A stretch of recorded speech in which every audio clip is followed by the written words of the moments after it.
நான் அழுத போதெல்லாம் என் அருகில் வந்தவரே, உங்க கரங்களினாலே என் கண்ணீர் துடைச்சவரே. நான் அழுத போதெல்லாம் என் அருகில் வந்தவரே, உங்க கரங்களினாலே என் கண்ணீர் துடைச்சவரே. Praise the Lord. கர்த்தர் உங்களோடு இருப்பாராக. இந்த கால வேளையில இன்றைய வாழ்வு தரும் உணவு நிகழ்ச்சிக்கு இயேசுவின் நாமத்துல எங்களை யாவரும் வரவேற்கிறோம். கர்த்தர் இந்த நாளிலோ கர்த்தர் உங்களை ஆசீர்வதித்து வேத வசனங்களுடைய உங்களோட இடைப்பட்டு பேசுவாராக. ரோமர் எழுதிய நிருபத்தில 2வது அதிகாரம் 21வது வசனத்திலிருந்து 26 வசனங்களை நாங்கள் வாசிக்க கேட்கலாம். இப்படி இருக்க மற்றவர்களுக்கு போதிக்கிற நீ உனக்கு தானே போதியாமல் இருக்கலாமா? களவு செய்யக்கூடாது என்று பிரசங்கிக்கிற நீ களவு செய்யலாமா? விபசாரம் செய்யக்கூடாது என்று சொல்லுகிற நீ விபசாரம் செய்யலாமா? விக்கிரகங்களே அருவருக்கிற நீ கோவில்களை கொள்ளையிடலாமா?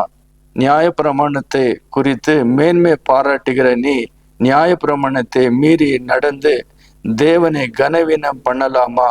எழுதியிருக்கிறபடி தேவனுடைய நாமும் புறஜாதிகளுக்குள்ள உங்கள் மூலமாய் தூஷிக்கப்படுகிறதே.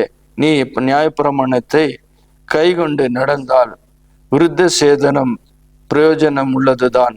நீ நியாயப்பிரமாணத்தை மீறி நடந்தால் உன் விருத்த சேதனமாய் இல்லாமையாயிற்று. மேலும் விருத்த சேதனம் இல்லாதவர் நியாயப்பிரமாணத்துக்கேற்ற நீதிகளை கைகொண்டால் அவனுடைய விருத்த சேதனம் இல்லாமை விருத்த சேதனம் என்ன என்ன என்ன படுமல்லவா? நம் கண்களை மூடி நம்ம ஜெயிப்பிக்கலாம். மிக அதிகமா நேசிக்கிற நல்ல ஆண்டவரே, ஒரு விஷயம் கூட உமது பரிசுத்த கரத்துல இந்த நாளை உமது கரத்தில் ஒப்பு கொடுக்கிறோம்.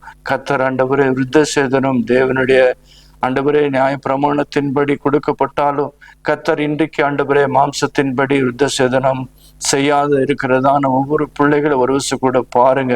கர்த்தர் மாம்சத்தின்படி நியாய பிரமாணத்தை படி நடக்கிறவர்கள் ஆண்டவரே தேவனுக்கு பிரியமா இருக்க மாட்டார்கள். உள்ளத்திலே நியாய பிரமாணத்தின்படி விருத்த சேதனப்பட்டவர்களாக ஆண்டவரே மாம்சத்துக்கு மரித்தவர்களாக தேவனுக்காக ஆண்டவரே பிரித்தெடுக்கப்பட்டவர்களாக கர்த்தர் இவர்களை ஒவ்வொருவரும் அது கரங்களில் ஒப்பு கொடுக்கிறோம். ஒவ்வொருவரையும் மாற்றுவீராக. தொடர்ந்து தேவ பிரசன்னத்தினால் அவர்களுடைய எண்ணங்களை சிந்தனைகளை ஆளுக செய்து கொள்ளுங்க. சத்தியத்தை அறியக்கூடாதபடிக்கு பிசாசு கொண்டு வருகிறதான ஆண்டவரே அசுத்த சிந்தனைகள் இருந்து அவர்களை விடுதலை கொடுங்க. கர்த்தர் வேத வசனத்தின் வழியாக கர்த்தரை ஒவ்வொரு விடுதலை செய்வீராக. இந்த நாளில கூட கர்த்தர் ஆண்டவரே இந்த தேசத்திலே காணப்படுகிற அநேக காரியங்களிலே மாம்சத்தின்படி ஆண்டவரே அப்பா தேவனுக்கு முன்பாக வைராக்கியமா இருக்கிறத போல காணப்படுகிறார்கள்.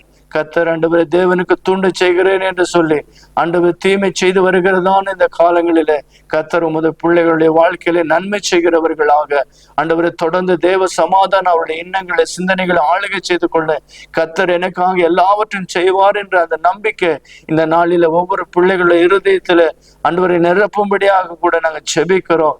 தொடர்ந்து ஆண்டவரே தேவ சமாதானம் ஆண்டவரே ஒவ்வொரு குடும்பத்துக்குள்ள காணப்படுவதாக. இந்த நாட்களில கூட அநேக விதத்துல குழப்பத்தின் மத்தியில கடந்து போகிற குடும்பங்களை கர்த்தர் ஆண்டவரே மத வசனங்களினால விடுதலை கொடுப்பீராக. தேவ சமாதானம் ஆண்டவரே ஒவ்வொரு பிள்ளைகளுடைய இருதயங்களை சிந்தனைகளை ஆளுகை செய்து கொள்ளுங்க. தொடர்ந்து ஒவ்வொருவரும் பொறுப்பெடுத்துக் கொள்ளுங்க. அவருடைய மன விருப்பங்களை வாஞ்சிகளை நிறைவேற்றுவீராக. இயேசுவின் நாமத்தில் ஆண்டவர் நாங்கள் செபிக்கிறோம். கர்த்தர் நிச்சயமா உங்களுடைய மன விருப்பங்களை நிறைவேற்றுவார். Praise the Lord. ஆமென்.